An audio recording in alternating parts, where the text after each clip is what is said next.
nicest phrase, right? But just the fundamental reality is that there is. The topic is how technology is helping shippers to tackle rising e-commerce demands. And my guest is Drew McElroy. He is CEO and founder of Transfix. Drew, welcome. Thank you for having me, Bob. So there's the question in front of us. Let's hear it. What are shippers doing in order to meet the needs of e-commerce these days? Sure. So to me, e-commerce is really just the continued increasing expectations of consumers for the fulfillment of their orders, whether that means through a website of an e-commerce retailer or a traditional retailer or in any other fashion. So to me, the most important things that one can do to increase the meeting of those expectations, two things: increase the utilization of assets and increase the availability of information. And so we'll start with information because that may be easier.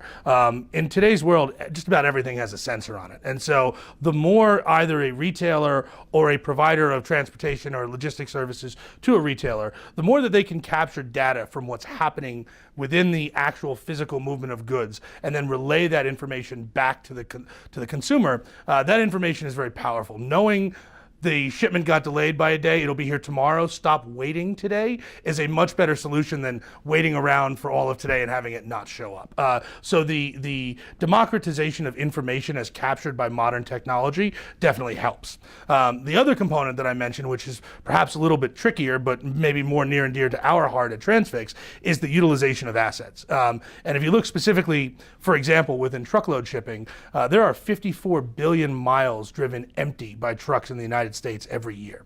And so you have larger conversations within the supply chain about driver shortages and things like that. But ultimately, you can't say there's a shortage until you use what you have in an effective way. And so technology, understanding the disposition of assets, being able to use things like big data and machine learning to more effectively match assets with shipments that need to happen, you get ultimately increased utilization of those assets, and therefore you get increased velocity of things happening.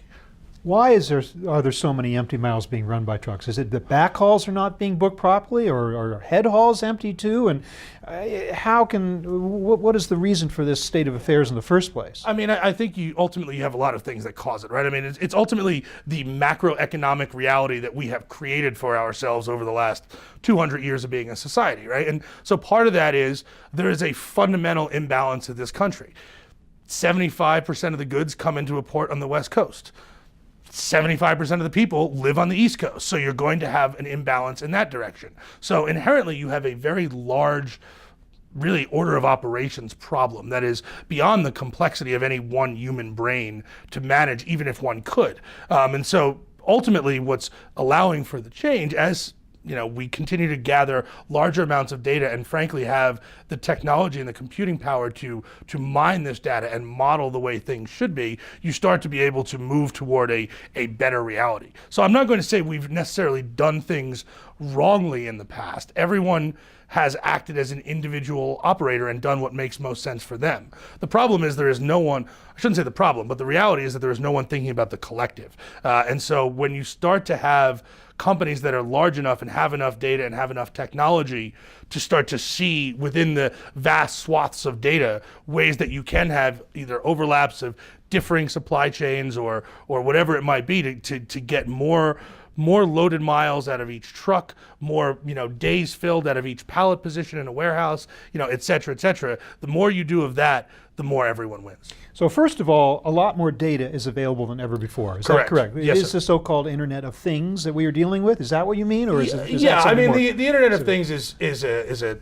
catchy phrase, right? But the fundamental reality is that there is more data. I mean, for example, in our company, every single truckload that is shipped in our network is being pinged every 90 seconds to the driver's pocket. So is that the Internet of Things? I mean, sure, it's really just the proper utilization or increased utilization of a cell phone that happens to have a GPS chip in it and an accelerometer and other pieces of technology that allow us to tell you every 90 seconds latitude, longitude, velocity, elevation, things like that. So I try to avoid buzzwords. I would just say we're using the smartphone well. Certainly there are other types of devices, whether they're IoT or not, that can be used to capture this data, whether it's sensors in pallets or barcodes on racks or whatever it might be. Okay, so it's one thing to have all that data. It's another thing to make use of it That properly. is correct. How is that being done? Is it being done? It's certainly being done because I mean I can tell you that we're doing it in our own company today. And a mentor of mine used to say, or used to love to ask, how does one eat an elephant? And the answer, of course, is one bite at a time. And that's the way we're approaching data and the opportunity to improve the supply chain. Certainly, you get guys like me in a room and we get dreams of grandeur in our head, and we can look at all this data and describe a future that is, frankly, multiple steps away from where we are today. And how do you go from here to there? You take it in steps that people can digest. And so when we talk to our customers specifically about truckload solutions, we talk about the tactical, the here and the now. And this is how we can make your truckload operations better today. And by the way, at the same time, in the background, we will be collecting all of this data. And this is data that today you're not even collecting. So you can't optimize until you measure. So let's start by measuring, and then let's come back in 30 days, 60 days, 90 days, however long we all deem appropriate. And then let's start to talk about what the data shows. And let's do some basic stuff first, right? For example, again, I mentioned everybody has a GPS tag. So every facility we pick up and deliver to has a GPS fence around it. So we can tell you loading and unloading times with verified GPS information like that. Okay, so that's a good start, right? I mean, something like that, to go from there to how do we optimize our understanding of detention, that's a pretty easy thing to do, right? You can see, okay, this facility averages 2 hours and 30 minutes per shipment. That probably means we're exposing ourselves to 30 minutes of detention. What does that mean? How does that compare to other people within the industry? And when you, again, start to collect this data, that's a fairly basic iteration of it, but it has value. When you start to, I would say move on from there, we have one very large customer who is doesn't own trucks, but is terrified of their brand value and their liability if, God forbid, something ever happens with one of their trucks, hitting the proverbial busload of nuns. And so we've said to them, okay, let's get a little bit more complicated about this. We can actually help you begin to scorecard your drivers based on driving behavior. Who speeds, who brakes too hard, who takes corners too fast, things like that you can then back out and say, okay, well, let's put it all on a map, let's put it all on a bell curve. And if you're one standard deviation or worse to the right of the average driver, you're no longer welcome in this network. Well, I would imagine that the coming of the ELD, the electronic logging device, is a good thing in this case. So it's interesting. I personally think, as perhaps counterintuitive as it might sound, I actually think ELDs are actually a good thing for truck drivers as individuals. And needless to say, if you interview 100 truck drivers and you ask them that question, 100 of them are going to tell you I'm crazy. Fair enough.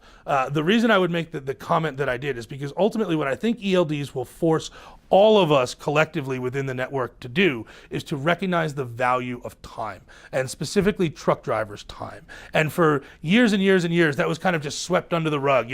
I'll pay you, $5 an hour in detention, or whatever. Just make up for it. Run later tonight. And that's always been, frankly, kind of putting lipstick on the pig. And finally, the federal government is saying, whether their reasons are good or not, the reality is they're forcing us to kind of recognize that that's all kind of not the way it really works. And I've always been of the belief that there are two ways to do it. And specifically, we kind of think about shippers in these categories. There are those who want to deal with reality and try to come up with a solution that works for everybody. And there are those who want to say to their providers, you deal with it. And I believe that, frankly, as the world continues to get more sophisticated and companies continue to understand the data that much more fundamentally, those shippers and those companies who just want to say, it's not my problem, you deal with it, they're going to continue to suffer. And those shippers who, do things like be, shipper of choice, or, actually take responsibility for the operations of their facilities, whether it's theirs or a third party's or otherwise, actually getting involved in the performance of their supply chain and working with their vendors, I think those companies will continue to drive competitive advantage for their organization in multiple ways. Now, when you talk about capacity issues, we really are specifically talking about trucking mostly. Mostly, yes. But is there value in extending this type of technology and tracking ability to other modes as well? I believe so. Ultimately, again, it's kind of going back to what I said at the beginning. It's about getting the end customer as much information as you possibly can. So this same phenomenon that I'm discussing, I'm clearly talking about it in the context of truckload, but it works just as well in the context of LTL. Now, it's a little bit different to actually deploy from a technology perspective based on the differences between an LTL network and a TL network, but the end customer doesn't really care. The end customer has the experience of, now I know where it is and when it's going to be here, as opposed to before I didn't know those things. And I think that, the eyes open versus eyes closed is a huge, huge differentiator. And then if we go to the other side, I went to LTL. Same thing can be said for the water. I mean, we obviously live in a time where supply chains are very, very, very long. And I grant, if you're putting containers on a Supermax ship today, you can still find out where that is, by going to that provider's website. So there may not be quite as much value, but we think of the supply chain in the way that it truly exists, which is to say global. So if you manufacture in Shenzhen and you're, coming into the Port of Long Beach and your ultimate end goal is a shelf in suburban Cincinnati, you should really have visibility from the beginning to the end, ideally through one platform. And that's ultimately our end goal, is just light up the whole world. Well, it sounds like technology holds tremendous promise for some of these problems involved in shippers trying to meet e-commerce demands. Drew, I want to thank you so much for helping us understand what some of those solutions are. Thank you so much for being with us. My pleasure. Thank you for having me. Thanks a lot. Take care. I've been speaking with Drew McElroy of Transfix. Thank you very much for watching.